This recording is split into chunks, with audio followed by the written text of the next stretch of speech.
दोस्तों 2024 आने वाला है। इस बार में 2024 में लोकसभा चुनाव भी होने हैं।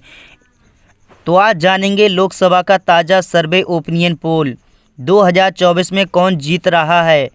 जी हां दोस्तों, अब की बार में केंद्र में तीसरी बार मोदी अपनी सरकार बनाएंगे या फिर इंडिया 2024 में अपने नए ताज सजाएंगे।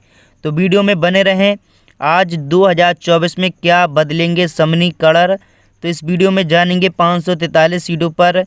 जी हां दोस्तों, किस सीटों पर कितनी सीटें मिल रही हैं किस पार्टी को। सबसे पहले कमेंट करके बताइए कि आप वीडियो को कहां से देख रहे हैं, कमेंट करके ज़रूर बताइए। वीडियो को हर जगह शेयर कीजिए, चैनल को सब्सक्राइब कीजिए। तो दोस्तों पश्चिम बंगाल की बात कर ली जाए तो पश्चिम बंगाल में कुल 42 सीटें हैं लोकसभा की। 42 सीटों में से एनडीए को 11 सीटें मिल रही हैं। वही दोस्तों चर्चा कर ली जाए एनडीए को यहाँ पर इंडिया को 29 सीटें मिल रही हैं। अन्य पार्टियों के खाते में 2 सीटें जा रही हैं। वही दोस्तों हरियाणा राज्य की बात कर ली जाए तो हरियाणा में लोकसभा की 10 सीटें हैं। 10 सीटों में से एनडीए को 3 सीटें मिल रही हैं। इंडिया गठबंधन को 6 सीटें, अन्य पार्टियों के खाते में 1 सीट जा रही है। तेलंगाना की बात कर ली जाए तो तेलंगाना में लोकसभा की 17 सीटें हैं। 17 सीटों में से एनडीए को 2 सीटें मिल रही हैं। इंडिया गठबंधन को 8 सीटें, अन्य पार्टियों के खाते में 7 सीटें जा रही हैं।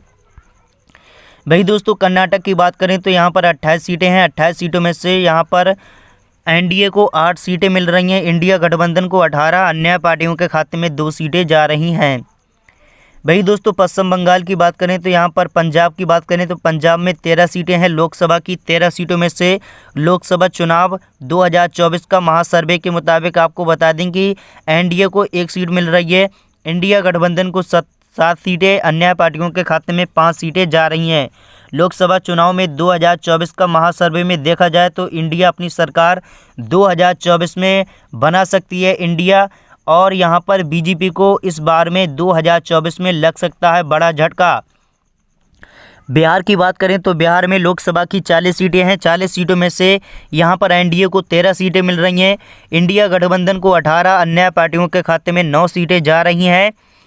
गुजरात की बात करें दोस्तों गुजरात में यहाँ पर मोदी जी का गढ़ माना जाता है। ठीक है, यहाँ पर मोदी जी का गढ़ माना जाता है। तो यहाँ पर 26 सीटें आ रही हैं। 26 सीटों में से एनडीए को 14 सीटें मिल रही हैं। 7 सीटें यहाँ पर इंडिया ले रही है। अन्य पार्टियों के खाते में 5 सीटें जा रही हैं। उत्तर प्रदेश की चर्चा कर ली जाए तो उत्तर प्रदेश में यहाँ पर लोकसभा की यहाँ पर 80 सीटें हैं। 80 सीटों में से यहाँ पर एनडीए को मिल रही हैं 40 सीटें।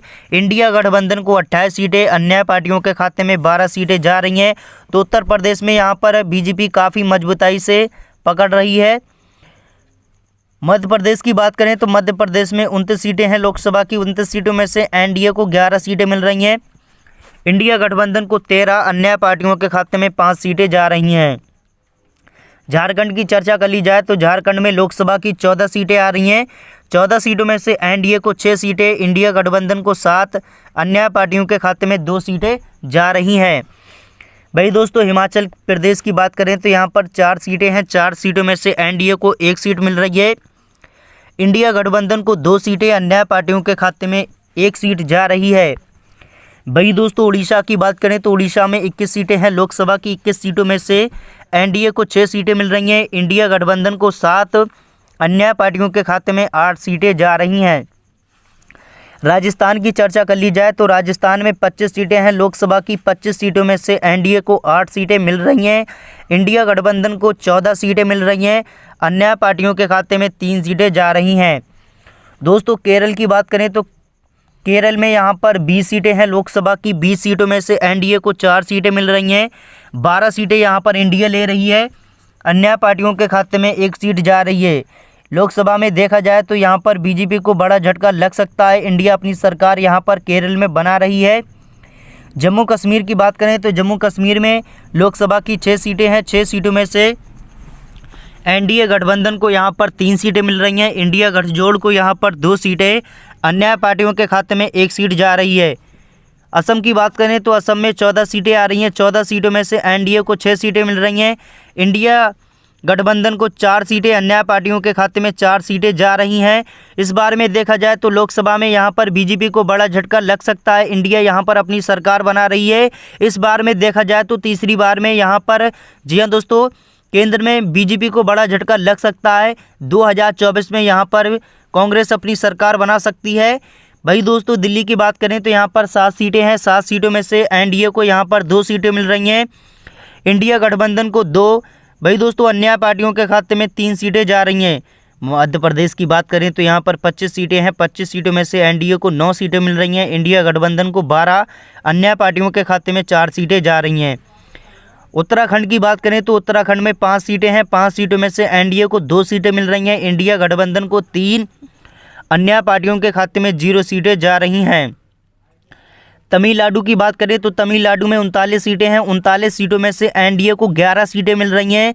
वही दोस्तों, ओपिनियन पोल के अनुसार देखा जाए तो एनडीए को 26 सीटें मिल रही हैं इस बार में तमिलनाडु में। वही दोस्तों, अन्य पार्टियों के खाते में 2 सीटें जा रही हैं, तो इंडिया यहाँ पर काफ़ी मजबूत दिखाई दे रही है। छत्तीसगढ़ की बात करें तो छत्तीसगढ़ में 11 सीटें आ रही हैं। 11 सीटों में से एनडीए को 4 मिल रही हैं, इंडिया को 7, अन्य पार्टियों के खाते में 0 सीटें जा रही हैं।